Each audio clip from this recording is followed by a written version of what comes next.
All right, hello everybody, my beautiful, purposeful, powerful people.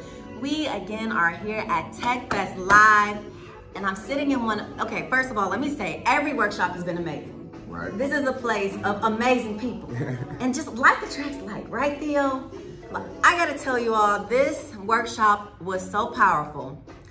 I have paused what I was doing and I said, we gotta sit down. We gotta sit down for this one. And I've just gotta make sure that everybody gets a little piece of what Theo gave these young minds in this room. Because man, if they can learn what you talked about at this age, I mean, I'm just excited about the U.S. government and management and everything having a little bit more change, a little bit more empathy, a little bit more of what we've all needed. Okay, so Theo, first of all, let's talk about your background a little bit.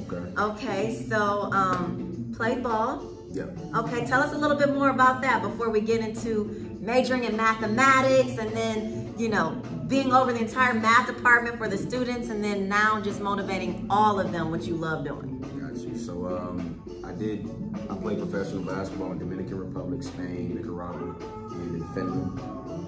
And did you all know they had the NBA in Finland? But throughout that time, I tell people all the time, God gave me my passion and the only way my purpose would be fulfilled. Wow. So while I was doing that, I've always been in a space of connecting with youth, whether it's people my age or younger, or just strictly kids. Right. And so throughout my time living overseas and playing, you start to realize what you're supposed to do versus what you want to do. Wow, I love it. So we're gonna pause right there because here you have a group of teenagers that when he said the thing about playing professional basketball, whoa, right? But nobody's used to them saying, but that wasn't the fulfillment part. And then sometimes we hear that, but then they say it at the end of their career. So, okay, yeah, now you're stepping down after you've done it all, right? You made a crucial decision in your early years, and what do you think helped shape you to make this decision that I've got to go back? I'm starting with teaching math and empowering students. What was that inner voice for you, or what helped you to be able to make such a crucial call like that when you were so-called doing it and living it? Failure. Failure did that, and honestly, I stumbled into teaching as a means to fund my basketball career, honestly. Wow. And so initially I moved to Houston because I wanted to change out of life and to help me with my basketball career. Okay. Not even knowing that I was going to be put in a position to where I would realize what I was supposed to do. Wow.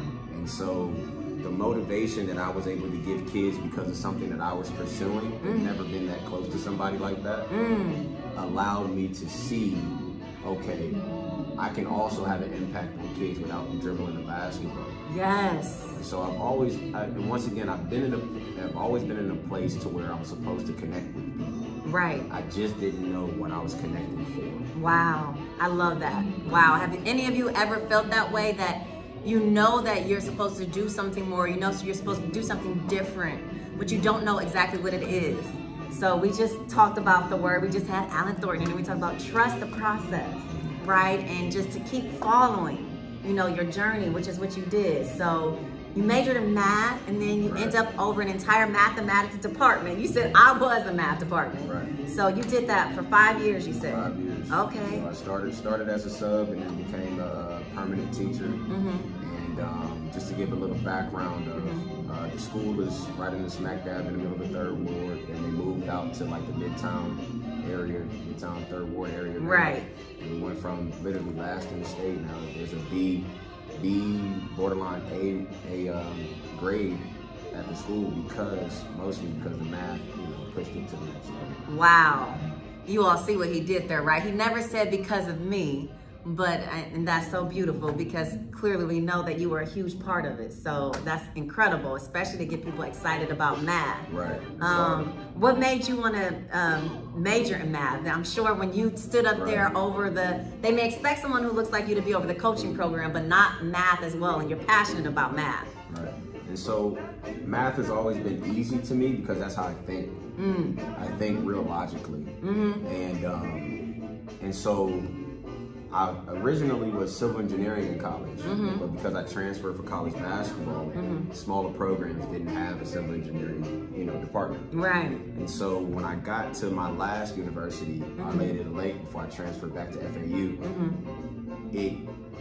My motivation was how people looked at me with disbelief when I told them I was a math major, because they didn't expect anyone that looked like me, talked like me, or moved like me to be a math major. Right. And so I said, you know what?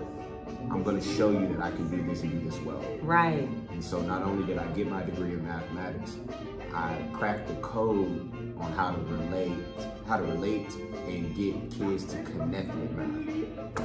That's it right there. Because you can have knowledge all day. Right. But knowledge in itself is not power. Application of it is power.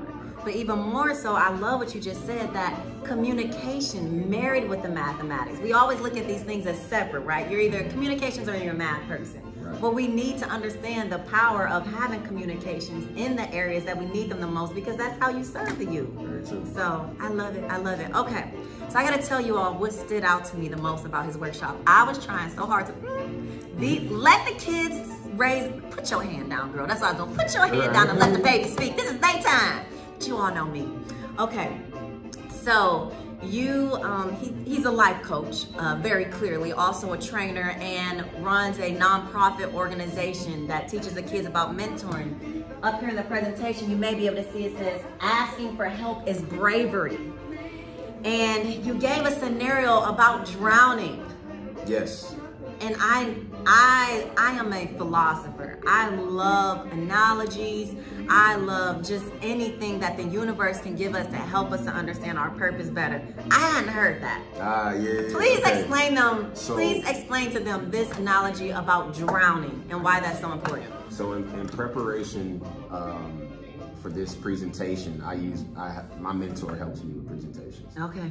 Paul Castro. He said he still got a mentor. Yeah, I use him daily for sure. And I love it. And I presented him the idea. He said, all right, I think you should focus on drowning. I was like, well, it's not a swimming class, But he said, no. He asked me the question, when do people drown?